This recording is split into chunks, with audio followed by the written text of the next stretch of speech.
Hello everyone, welcome back. Welcome to part 45 of our Indian Polity lecture series and part 4 of Fundamental Rights.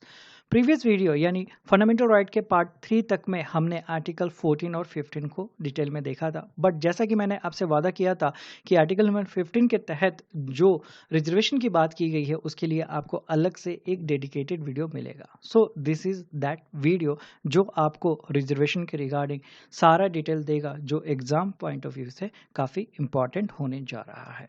So these are the topics which we are going to cover in this video. आप video को pause करके ये सारे topics देख सकते हैं और आप देख सकते हैं कि क्रोनोलॉजिकली हम सारे टॉपिक्स को कवर अप करने वाले हैं और 2022 तक जो रिजर्वेशन से रिगार्डिंग बातें की गई है उसको हम खत्म करेंगे इस वीडियो में। ओके, सो सबसे पहले एक क्विक रिवीजन लेते हैं। आर्टिकल नंबर 15 क्लॉज 1 क्या बात करता है? About anti discrimination rule.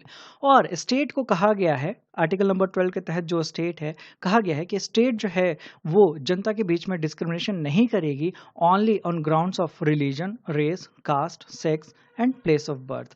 और ये आर्टिकल नंबर 15 का क्लॉज 1 जो है ये किसके लिए है? Against the state.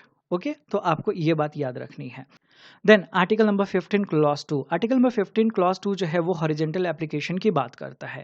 So I hope कि आपको याद होगा कि हमने vertical application and horizontal application के रिस्पेक्ट में बात की थी प्रीवियस वीडियो में। वर्टिकल एप्लीकेशन कब होता है? जब स्टेट एंड जो सिटीजन्स हैं उनके बीच में फंडामेंटल राइट के एप्लीकेशन की बात होती है तो उसे हम वर्टिकल एप्लीकेशन कहते हैं।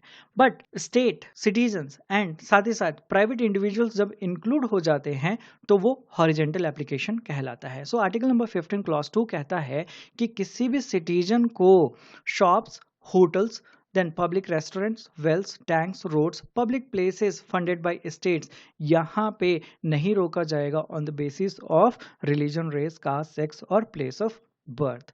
और ये जो आर्टिकल नंबर 15 का क्लॉज 2 है ये स्टेट के अगेंस्ट भी प्रोटेक्शन देता है एंड साथ ही साथ प्राइवेट पर्सन्स के अगेंस्ट भी प्रोटेक्शन देता है। यानी प्राइवेट इंडिविजुअल्स जो हैं वो अगर इस फंडामेंटल राइट का हनन करते हैं तो भी आप कोर्ट पहुंच सकते हो, और स्टेट अगर इस फंडामेंटल राइट का हनन करता है तो भी आप कोर्ट पहुंच सकते हो। ठीक है, और आर्टिकल नंबर 15 का क्लॉज 2 जो है ये उन फंडामेंटल राइट्स में से है जो इन्फोर्स किया जाता है against private individuals also. Okay, then article number 15 का क्लॉज 3। आर्टिकल नंबर 15 का क्लॉज 3 जो है वो स्पेशल प्रोविजन की बात करता है for women and children.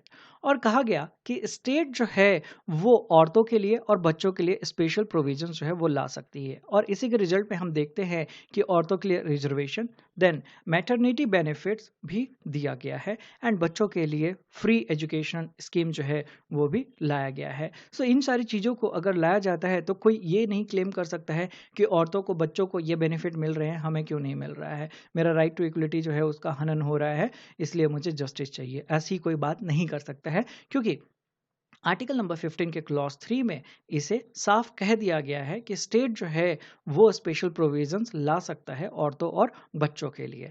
And what you have to remember कि जब हमारा इंडियन कॉन्स्टिट्यूशन बन के तैयार हुआ था और 26 जनवरी 1950 को जब ये लॉन्च किया गया था उस समय इंडियन कॉन्स्टिट्यूशन में आर्टिकल 15 के तहत 3 ही क्लॉज थे, क्लॉज 1, क्लॉज 2 एंड क्लॉज 3।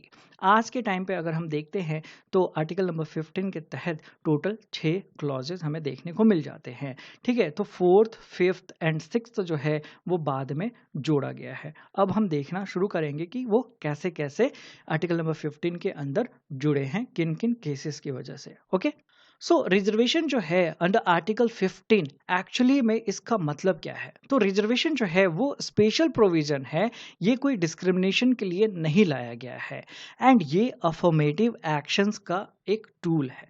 यानी जो डिसएडवांटेज्ड लोग हैं उनको स्पेशल प्रोविजन ला के रिजर्वेशन जो है वो प्रोवाइड किया जा रहा है, इसीलिए कोई डिस्क्रिमिनेशन का केस जो है यहाँ पे नहीं कर सकता है।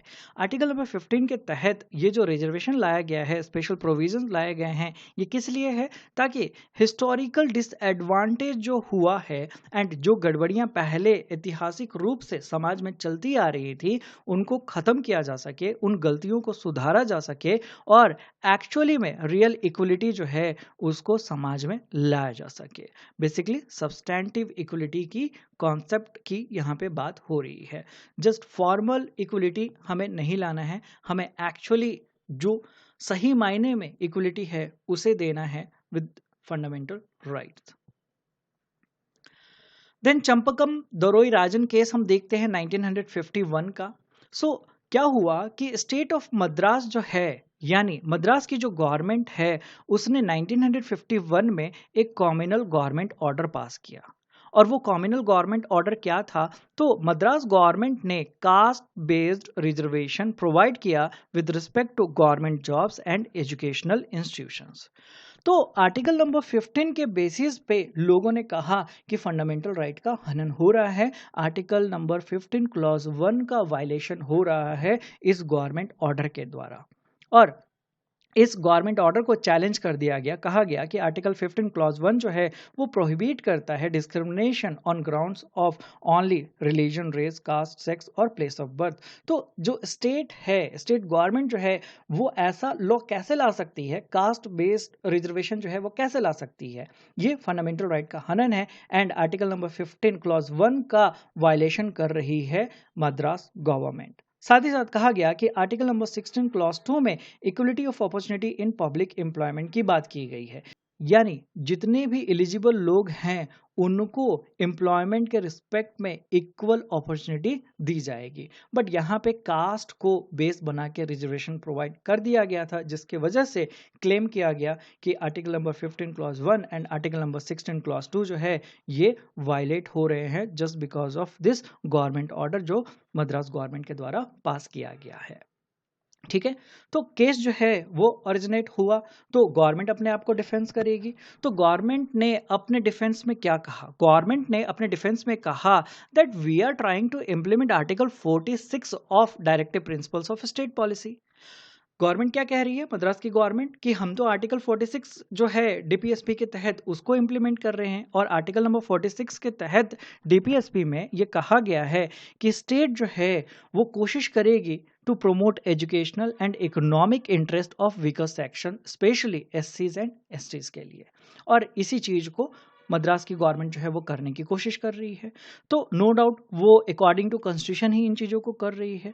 बट आर्गुमेंट ये आया कि reservation was in line with directive principle of state policy, but ये फंडामेंटल राइट को वायलेट कर रहा है। ठीक है, स्टेट गवर्नमेंट ने क्या कहा कि हम तो डायरेक्टिव प्रिंसिपल्स के हिसाब से ही चल रहे हैं, रिजर्वेशन हमने उसी के हिसाब से दिया है, तो हमने कोई गलती नहीं की है। ठीक है, ये स्टैंड था मद्रास गवर्नमेंट का।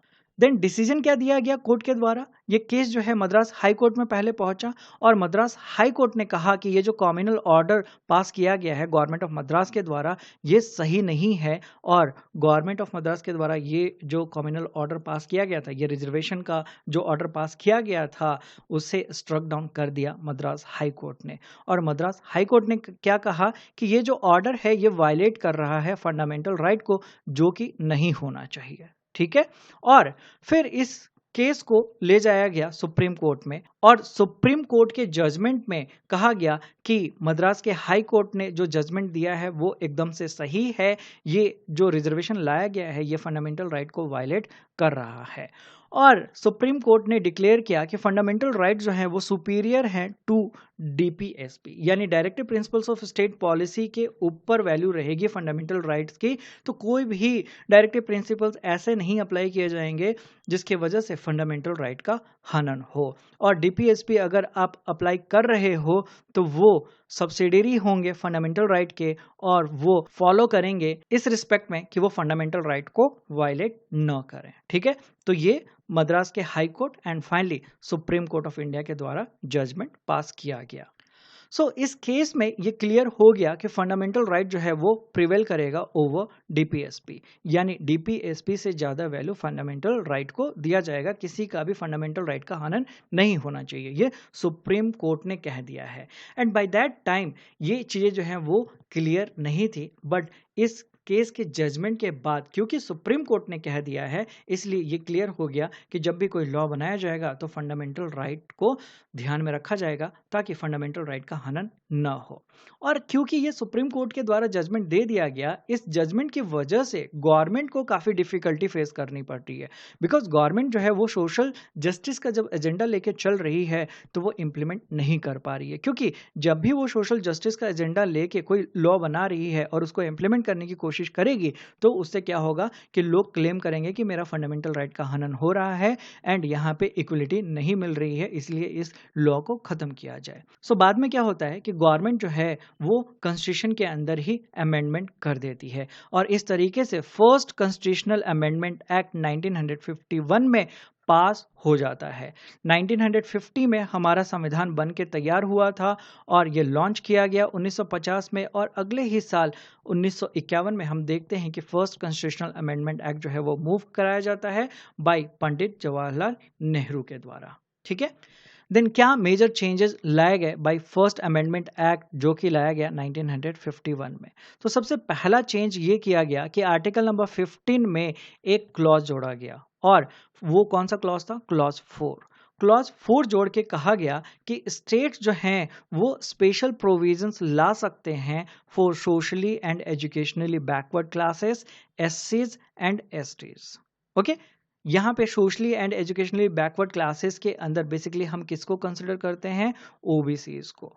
ओके, तो आर्टिकल नंबर 15 के तहत एक नया क्लॉज जोड़ा गया और कहा गया कि जो लोग सोशली एंड एजुकेशनली बैकवर्ड हैं, जो एससी कैटेगरी के अंदर फॉल होते हैं, जो लोग एसटी कैटेगरी के अंदर फॉल होते हैं, उनके लिए स्पेशल प्रोविजन ला के स्टेट जो है रिजर्वेशन प्रोवाइड कर सकती है इन एजुकेशनल इंस्टीट्यूशंस। उनको फी कॉन्सेशन जो है वो प्रोवाइड किया जा सकता है एंड स्कॉलरशिप जो है वो भी प्रोवाइड किया जा सकता है। तो ये चीज़ें अगर की जा रही हैं तो वो फंडामेंटल राइट का वायलेशन नहीं होगा।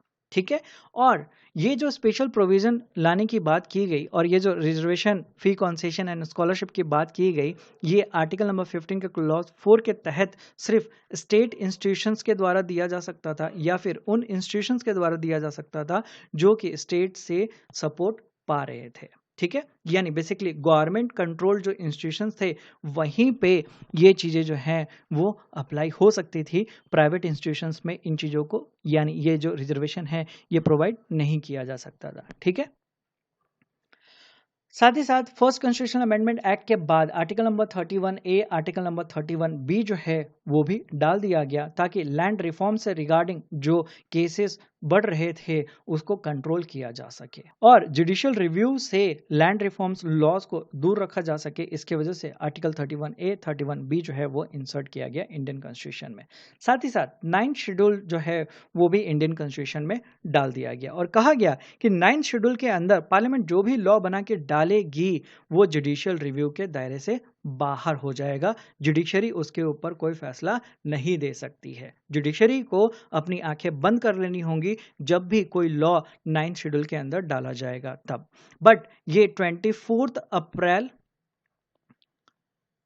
1973 तक ही रहा, क्योंकि जब केशवानंद भारती केस का जजमेंट आया उसके बाद कह दिया गया कि 1973 के बाद कोई भी लॉ बना के अगर 9th शेड्यूल में भी डाल दिया जाता है तो जुडिशरी उसे चेक कर सकती है और जुडिशरी को अगर लगेगा कि वो पर्टिकुलर लॉ जो है वो basic structure of Indian constitution को वायलेट करती है तो जुडिशरी उस लॉ को भी स्ट्रक डाउन कर सकती है। ठीक है, एंड साथ ही साथ फर्स्ट अमेंडमेंट में हम देखते हैं कि इन सारे आर्टिकल्स के अंदर चेंजेस जो है, अमेंडमेंट जो हैं वो किए गए थे।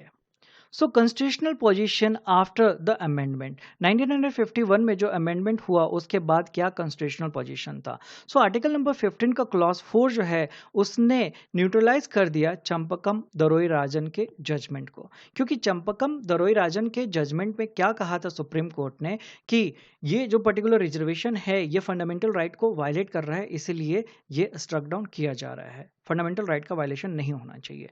तो पार्लियामेंट ने क्या किया कि आर्टिकल नंबर 15 के अंदर ही एक क्लॉज डाल दिया और कहा कि स्पेशल प्रोविजन जो है वो लाए जा सकते हैं and reservation for backward classes जो है वो वैलिड हो गया।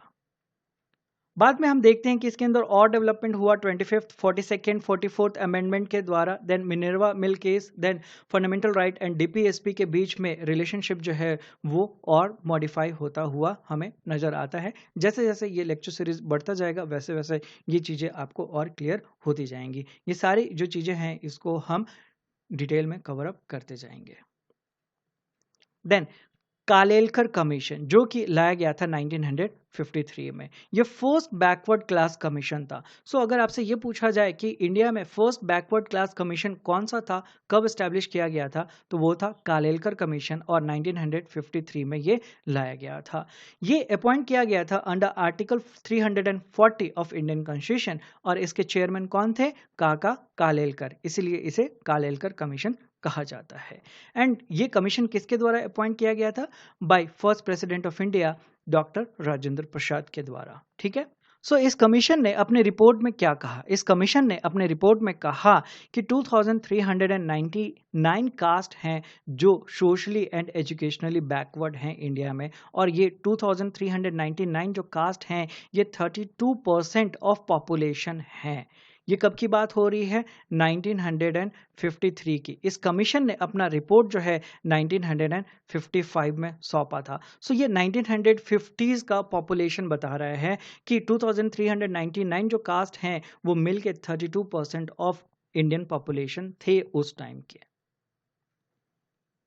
सो इस कमीशन ने क्या रिकमेंड किया, इस कमीशन ने रिकमेंड किया कि गवर्नमेंट सर्विसेज में 25 to 40% रिजर्वेशन जो है देना चाहिए उन लोगों को जो एजुकेशनली एंड सोशली बैकवर्ड हैं, एंड स्पेशल कॉन्सेशन जो है उनको मिलना चाहिए एजुकेशन के अंदर, स्कॉलरशिप्स में, देन टेक्निकल ट्रेनिंग में, और इकोनॉमिक अपलिफ्टमेंट के लिए भी हमें मेजर्स जो हैं, स्टेप जो हैं वो लेना पड़ेगा। तो ये रिकमेंडेशन था काका कालेलकर कमीशन के।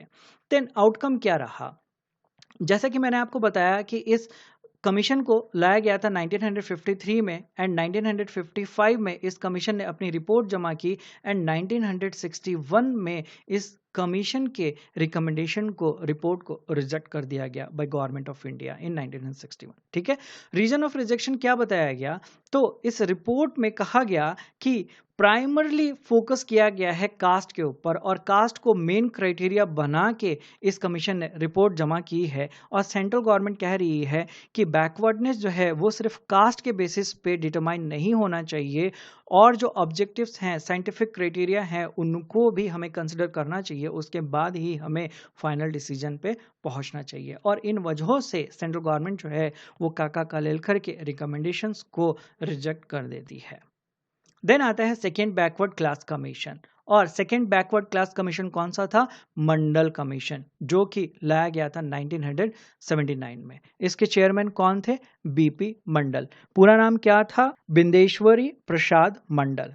पूरा नाम नहीं पूछा जाएगा, सो जस्ट रिमेंबर मंडल कमीशन। ठीक है, एंड ये किसके द्वारा अपॉइंट किया गया था, जनता पार्टी की गवर्नमेंट थी 1979 में, उसके द्वारा ये अपॉइंट किया गया था। आपको पता होना चाहिए 1975 में इमरजेंसी लगी थी, इमरजेंसी के बाद फिर बहुत बड़ा बदलाव जो है वो आता है, और जनता पार्टी जो है वो रूलिंग करना शुरू कर देती है। देन फाइंडिंग क्या था मंडल कमीशन का, तो मंडल कमीशन ने अपने रिपोर्ट में कहा कि 3743 ओबीसी कास्ट हैं इंडिया में, जो कि 52% ऑफ द पॉपुलेशन है। ठीक है, 1979 की ये बात हो रही है, और मंडल कमीशन ने कहा कि 27% रिजर्वेशन जो है वो हमें देना चाहिए। ऑलरेडी एससी एंड एसटीज को 22.5% रिजर्वेशन जो है वो मिला हुआ था, तो कहा गया कि 22.5 जो रिजर्वेशन है उसमें आप 27% और रिजर्वेशन जो है ऐड कर दो, और इसको आप ऐड करोगे तो 49.5% रिजर्वेशन जो है वो देने की बात की गई। इस कमीशन ने 11 इंडिकेटर्स को यूज किया in social, educational and economic field, और उसके बेसिस पे इस कमीशन ने अपना रिपोर्ट जो है वो सबमिट किया था, अपने रिकमेंडेशन जो है वो दिए थे। इस कमीशन के रिपोर्ट को इम्प्लीमेंट किया गया इन 1990, और उस समय किसकी सरकार थी, वीपी सिंह। वीपी सिंह की गवर्नमेंट थी, और इस चीज को अगस्त 1990 में अप्लाई कर दिया गया। 27% ओबीसी कोटा जो है वो इंट्रोड्यूस किया गया सेंट्रल सर्विसेज में। इस चीज को जब अप्लाई कर दिया गया तो इंडिया में वाइड स्प्रेड प्रोटेस्ट जो है अक्रॉस इंडिया हमें देखने को मिलता है। बहुत ही ज़्यादा एजिटेशन जो है वो स्टूडेंट्स के बीच में होती है, स्पेशली नॉर्थ इंडिया में। और इसका बहुत ज़्यादा फ़ायदा जो है पॉलिटिकल पार्टीज़ ने भी उठाया। पॉलिटिकल एंड सोशल पोलराइजेशन जो है वो सोसाइटी में इंडिया में हो चुका था because of implementation of this 27% OBC reservation. So judicial review, क्योंकि 27% रिजर्वेशन दे दिया गया है तो कुछ ना कुछ केस जो है वो ओरिजिनेट होगा, और केस जो है ओरिजिनेट हुआ। सो आपको मंडल कमीशन से रिगार्डिंग जो केस याद रखना है वो कौन सा है, वो है इंदिरा साहनी केस। ठीक है, Indira Sahni versus union of India case. इस केस के जजमेंट में सुप्रीम कोर्ट ने क्या कहा? इस केस के जजमेंट में सुप्रीम कोर्ट ने कहा कि 27% जो रिजर्वेशन दिया गया है ओबीसीज को वो वैलिड है according to constitution. And supreme court ने कहा कि क्रीमी लेयर का कॉन्सेप्ट भी फॉलो होना चाहिए। क्रीमी लेयर के कॉन्सेप्ट में ये कहा गया कि हम एक इनकम का क्राइटेरिया रखेंगे, और एट प्रेजेंट अगर हम देखें तो ये इनकम जो है वो 8 लाख का है। यानी कोई अगर ओबीसी के अंदर फॉल होता है और उसकी फैमिली इनकम जो है 8 लाख से ऊपर है, और उसके पास ज़मीन भी अच्छी खासी है, या फिर उसके फादर या मदर जो हैं वो ग्रुप ए पोस्ट में है, हायर पोस्ट में है गवर्नमेंट के अंदर, तो उनको क्रीमी लेयर में कंसिडर किया जाएगा और उनको ओबीसी के तहत रिजर्वेशन का लाभ जो है वो नहीं दिया जाएगा। तो इस तरीके से क्रीमी लेयर का कॉन्सेप्ट ला के ये इंश्योर किया गया कि सच में जिनको ज़रूरत है, जो डिप्राइव्ड हैं, जिनको इन चीज़ों की ज़रूरत है, उन्हीं को ये चीज़ें मिलनी चाहिए। ठीक है, एंड कहा गया कि टोटल रिजर्वेशन जो है वो एक्सीड नहीं करना चाहिए 50% को। यानी आपको याद रखना होगा कि इंदिरा साहनी केस में ये कहा गया सुप्रीम कोर्ट के द्वारा कि रिजर्वेशन प्रोवाइड कीजिए, बट रिजर्वेशन जो है वो 50% को एक्सीड नहीं करना चाहिए। बट समय के साथ ये चीज़ें जो हैं वो बदल जाती हैं, हम देखेंगे इसको धीरे धीरे आगे में। ठीक है, इसी वीडियो में ये टॉपिक हम देखेंगे कि कैसे ये रिजर्वेशन जो है वो एक्सीड हो जाता है 50% को। और सुप्रीम कोर्ट ने अपने जजमेंट में कहा कि रिजर्वेशन जो है वो प्रमोशन में नहीं दिया जाएगा। Okay, so now we will be talking about 93rd amendment act जो लाया गया था 2005 में। सो 93rd अमेंडमेंट एक्ट के द्वारा क्या किया गया? 93rd अमेंडमेंट एक्ट के द्वारा आर्टिकल नंबर 15 के तहत एक और क्लॉज जोड़ा गया, दैट वाज क्लॉज 5। और क्लॉज 5 में क्या मेन प्रोविजंस डाले गए? तो आर्टिकल नंबर 15 के क्लॉज 5 में ये कहा गया that state can make special provisions for the advancement of socially and educationally backward classes, scheduled caste and scheduled tribes. तो यहाँ पे ये बात जो है हम देखते हैं कि पहले भी हमने की है। तो ये आर्टिकल नंबर 15 के अंदर 5th क्लॉज क्यों डाला गया? तो 5th क्लॉज जो है इस वजह से डाला गया है। ठीक है, पहले हमने क्या देखा था कि ये जो रिजर्वेशन है, ये फी कंसेशन है, स्कॉलरशिप जो है वो स्टेट के द्वारा जो इंस्टीट्यूशंस कंट्रोल कर किए जाते हैं या स्टेट के द्वारा जो इंस्टीट्यूशंस फंड किए जाते हैं वहीं पे एप्लीकेबल था। बट 2005 में कहा गया कि गवर्नमेंट एजुकेशनल इंस्टीट्यूशंस में भी ये एप्लीकेबल है, प्राइवेट एडेड इंस्टीट्यूशन में भी ये एप्लीकेबल है, एंड प्राइवेट अनएडेड इंस्टीट्यूशन में भी ये अवेलेबल है, ये एप्लीकेबल है। यानी जितने भी इंस्टीट्यूशंस हैं, एजुकेशनल इंस्टीट्यूशंस, वहाँ पे ये रिजर्वेशन का कॉन्सेप्ट जो है वो अप्लाई होगा। इसलिए ये आर्टिकल नंबर 15 के अंदर क्लॉज 5 जो है वो जोड़ा गया था। नहीं तो इससे पहले क्या हो रहा था कि प्राइवेट जो इंस्टीट्यूशंस थे वहाँ पे ये रिजर्वेशन की फैसिलिटी नहीं थी। तो क्योंकि प्राइवेट कॉलेजेस में भी अब रिजर्वेशन प्रोवाइड कर दिया गया है तो केस जो है वो आएगा, और केस उठा Ashoka Kumar Thakur versus union of India का केस। और इस केस के जजमेंट में सुप्रीम कोर्ट ने 2008 में क्या कहा? सो इस केस के जजमेंट में सुप्रीम कोर्ट ने कहा कि 93rd जो अमेंडमेंट है वो कॉन्स्टिट्यूशन के हिसाब से वैलिड है, सही है। ओबीसी रिजर्वेशन जो है सेंट्रल एजुकेशनल इंस्टीट्यूशन में वो वैलिड है। क्रीमी लेयर का कॉन्सेप्ट जो है वो सही है, और वो अप्लाई होगा ओबीसी के अंदर जो फॉल होते हैं उनके रिस्पेक्ट में ही। क्रीमी लेयर का कॉन्सेप्ट जो है वो एससी एंड एसटीज के ऊपर नहीं लगेगा। ओके, सो इस आर्टिकल में एक्सेप्शन भी रखा गया। एक्सेप्शन क्या था तो एक्सेप्शन में ये कहा गया कि माइनॉरिटी एजुकेशनल इंस्टीट्यूशन जो हैं वहाँ पे कोई भी रिजर्वेशन जो है वो क्लेम नहीं करेगा, वहाँ पे रिजर्वेशन जो है वो प्रोवाइड नहीं किया जाएगा। एंड माइनॉरिटी एजुकेशनल इंस्टीट्यूशंस को प्रोटेक्शन प्रोवाइड किया जाता है under article 30 clause 1 of Indian constitution. So ये इस अमेंडमेंट की जरूरत क्या थी? Why this amendment was needed? क्योंकि हमने देखा कि पहले आर्टिकल 15 क्लॉज 4 में, जो कि फर्स्ट अमेंडमेंट एक्ट के बाद लाया गया था, वहां पे रिजर्वेशन अलाउ किया गया था in state institutions and institutions receiving state aid, और जो प्राइवेट इंस्टीट्यूशंस थे वहां पे रिजर्वेशन जो है वो अप्लाई नहीं हो रहा था। बट 93rd अमेंडमेंट एक्ट के बाद ये जो रिजर्वेशन का कॉन्सेप्ट है ये प्राइवेट इंस्टीट्यूशंस पे भी अप्लाई कर दिया गया। सिर्फ माइनॉरिटी एजुकेशनल इंस्टीट्यूशन जो है उनको एक्सेप्शन में रखा गया कि वहां पे ये रिजर्वेशन जो है वो अप्लाई नहीं होगा। देन आता है 103rd कॉन्स्टिट्यूशनल अमेंडमेंट एक्ट, जो कि लाया गया ईयर 2019 में, और 2019 में 103rd अमेंडमेंट एक्ट लाकर आर्टिकल नंबर 15 के तहत एक और क्लॉज जोड़ा गया, और इस तरीके से हम देखते हैं कि आर्टिकल नंबर 15 में 6 क्लॉज जो हैं वो हो जाते हैं। सो आर्टिकल नंबर 15 के क्लॉज 6 में बात किया जाता है regarding reservation in educational institution, and साथ ही साथ आर्टिकल नंबर 16 के अंदर भी एक क्लॉज जो है जोड़ा गया, क्लॉज 6, और आर्टिकल नंबर 16 का क्लॉज 6 जो है वो बात करता है रिजर्वेशन इन पब्लिक एम्प्लॉयमेंट। तो ये रिजर्वेशन जो है किसके लिए लाया गया? तो इकोनॉमिकली वीकर सेक्शन के लिए लाया गया, जिसे हम शॉर्ट में EWS कहते हैं। तो इस कॉन्स्टिट्यूशनल अमेंडमेंट एक्ट के द्वारा ये कहा गया कि 10% रिजर्वेशन जो है वो हम इकोनॉमिकली वीकर सेक्शन को प्रोवाइड कर रहे हैं, और ये प्योरली इकोनॉमिक क्राइटेरिया पे बेस्ड है, ये कास्ट के ऊपर बेस्ड नहीं है। तो जनरल कैटेगरी में जो लोग फॉल होते हैं और वो लोग अगर इकोनॉमिकली वीकर सेक्शन जो क्राइटेरिया है उसके अंदर फॉल होते हैं तो उनको 10% का रिजर्वेशन जो है वो दिया जा रहा है। और ये कहाँ कहाँ पे अप्लाई होगा? गवर्नमेंट इंस्टीट्यूशंस में, private aided institutions and private unaided institutions में।